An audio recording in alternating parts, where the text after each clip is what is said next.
Welcome back, basketball fans. So let's talk about a few topics of discussion that have popped up most recently. First of all, Denver and some big moves they made, getting rid of Porter, trading him for Cam Johnson, which was a great move. Obviously, Cam is a more athletic, more versatile scorer, a better defender, and a less injury prone player. Nothing against Porter. Porter's been a superstar playing with the Denver Nuggets, and anyone who's been a Denver Nuggets fan appreciated everything he did, but understands that at certain times things need to be done for the betterment of the team. Obviously, injuries and stuff have been a big issue with him over the last couple of years. So it's probably time to make a move of this nature, as well as the cap space it gives them as well. Then, of course, they re-signed Brown, which was a great addition, a very good guard, obviously going to be replacing Westbrook.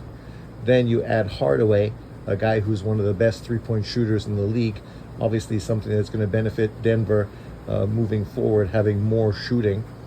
And then the move that is a non-move, I don't know really what the reality is with this. I guess we have to wait and see how this plays out. But Valanciunas, the ex-Toronto Raptor, 7-footer, who would have been the perfect backup center for the Joker. A guy that obviously is very skilled, puts up good numbers, obviously was a starter for a long time. You bring him off the bench and nothing in the system changes. You keep a very good, credible center in the middle of the floor, which means the team can consistently play in the same fashion they played when Joker was on or off the floor. And in the playoffs, that extra size, the extra rebounding, and interior presence is a great addition as well. Nothing against Jordan. Jordan obviously was a fun player with all his big dunks that he was throwing down the last few years, but obviously didn't fit the system that well, and in playoffs wasn't really utilized that much. But unfortunately, it looks like Valanciunas might be going to Greece to play, where obviously he's going to be a key part to the team, probably a starter, and still make really good money in the process. I would be disappointed if that happened, because I was really excited when I saw him sign with Denver. I thought this was the perfect addition to that squad. And being a Denver fan, I wanted to see what Denver would look like going into next year with a deeper squad and a better bench. Obviously, something that let them down this year in the playoffs, losing to the Thunder in Game 7. What else do we have going? Obviously Lillard's been cut, which it'll be interesting to see what happens with him. Now, of course, he's in a position to sign with whatever team he chooses, whether that be Denver or whoever may need extra guard and extra shooting come playoff time. So it'll be intriguing to see where he ends up by the end of the year in the playoffs. Also, there's been speculation about the Lakers. Obviously, they just signed Ayton, a number one draft pick, a double-double machine, a guy who, like Howard, the Superman, is the only player to come into the league and I think average a double-double in his first 6 or 7 years in the league, which is pretty fantastic. And overall, I think offensively he's a better player than Howard, but he's definitely not the athlete and explosive monster that Howard was back in the day.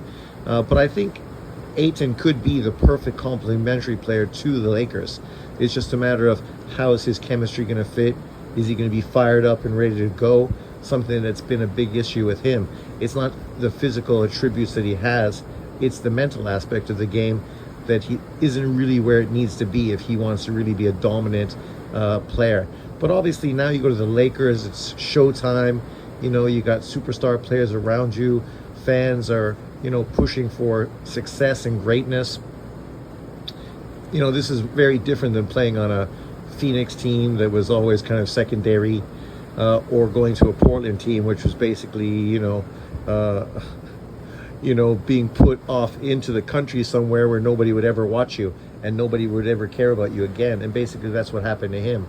Now he's resurfaced and hopefully regenerated, because I think him with obviously Luka should be a great complementary player to that team. it'll be interesting to see what they do. I would love to see them get rid of what's his face. How come I never remember his name? The other white boy who plays in a similar fashion to Luka.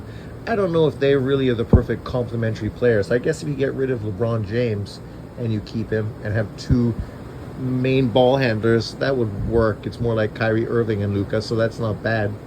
But to have three of them, I think it just doesn't really work nearly as efficiently as it could. It'd be better to have a stretch three who is a really good three-point shooter and a great defender and a solid rebounder.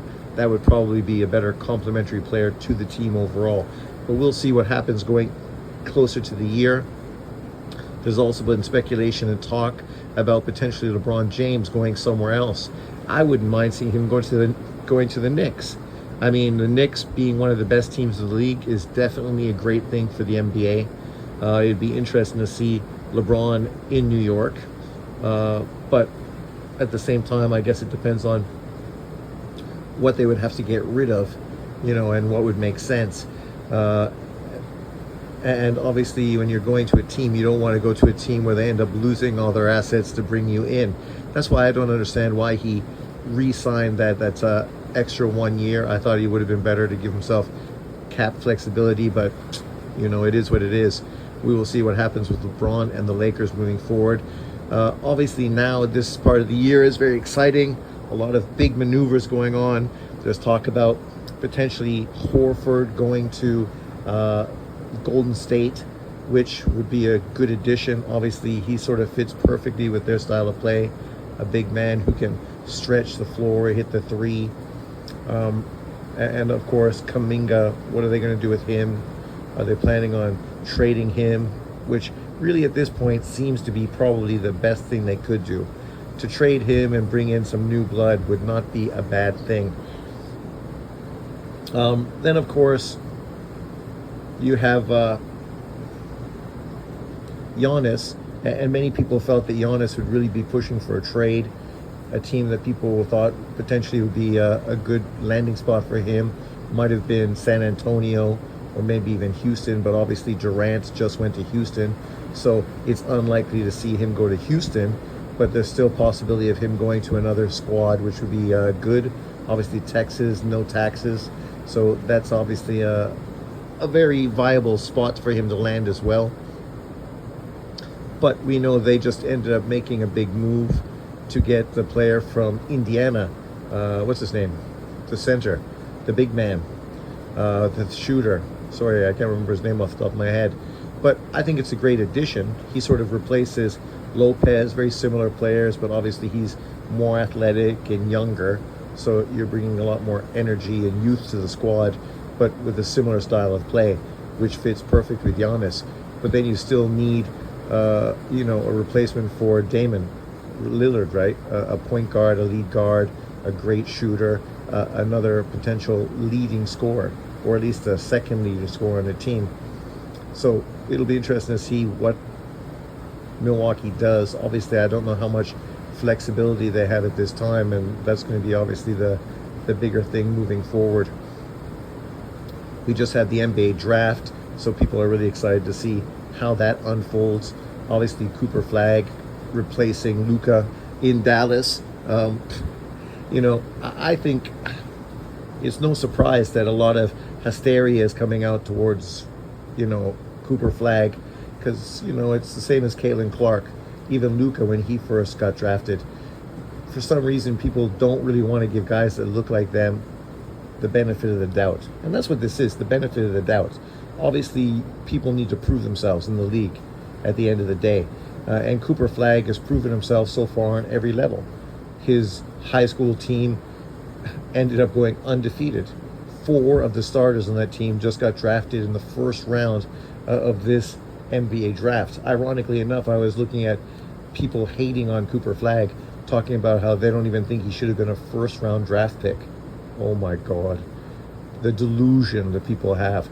So 4 of his teammates, 3 other teammates plus himself, all get drafted in the first round. But Cooper Flag's not good enough to get drafted into the first round. Nonetheless, number 1. These are the same people that pushed all year for Harper and what's his face, Harper's teammate, to go above Cooper Flag in the draft as well. Yet, unlike Cooper Flag, who led Duke to the tournament and to the finals, losing what could have very easily been a national title, they didn't even make that tournament. Their team was so abysmal, they didn't do well enough to even become one of the 64 teams invited to the tournament. But these are the kind of players that somehow deserve more praise and more accolades than Cooper Flag. It's kind of crazy. Also, I saw somebody try to compare Cooper Flag to Luka, and I mean, it's also a bad comparison. Luka's a very different player than Luka. It doesn't mean that one is a bad player and one is a good player. They're just different. Luka is an offensive juggernaut, right? Who's been one of the best passers and best scorers in the league from day one, right? And proven everybody wrong time and time again. Literally this weekend, he just went out there and beat France in the FIBA tournament, scoring 41, 42 points, putting on a masterclass performance, leading Slovenia above France, which was a great performance and shows you why people praise him and why he is one of the best players in the NBA.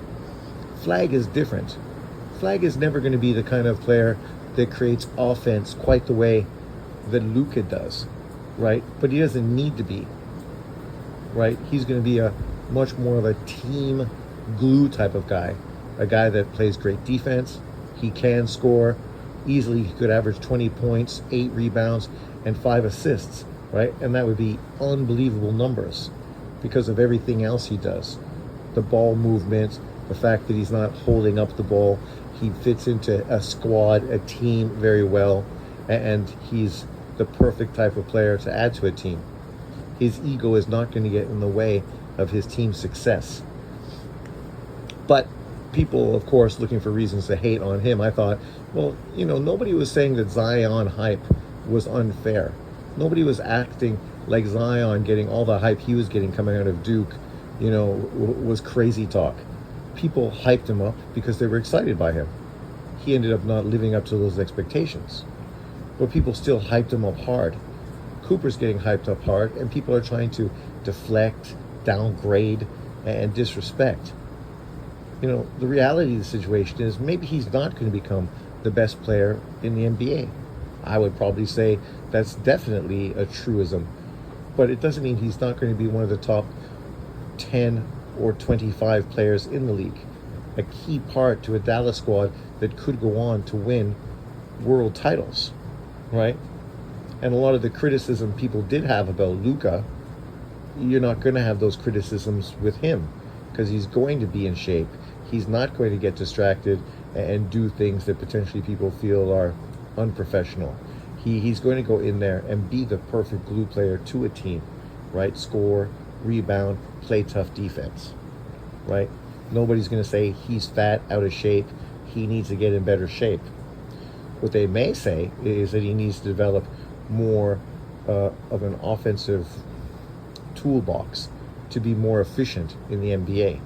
But obviously, in the NBA, it's a much more wide open game, a lot different than college. So based on athleticism and hustle, you can do really well just by being that kind of player, especially on a team with Kyrie Irving and AD and the other big men that they have on their squad. So it's going to be exciting to see how Dallas does with him. I think he's going to have a great year. I would think probably 80% chance of him being Rookie of the Year. But obviously, you got to leave some room for other players who may potentially surprise and be in a better position to put up numbers, because obviously bigger numbers are going to grab people's attention.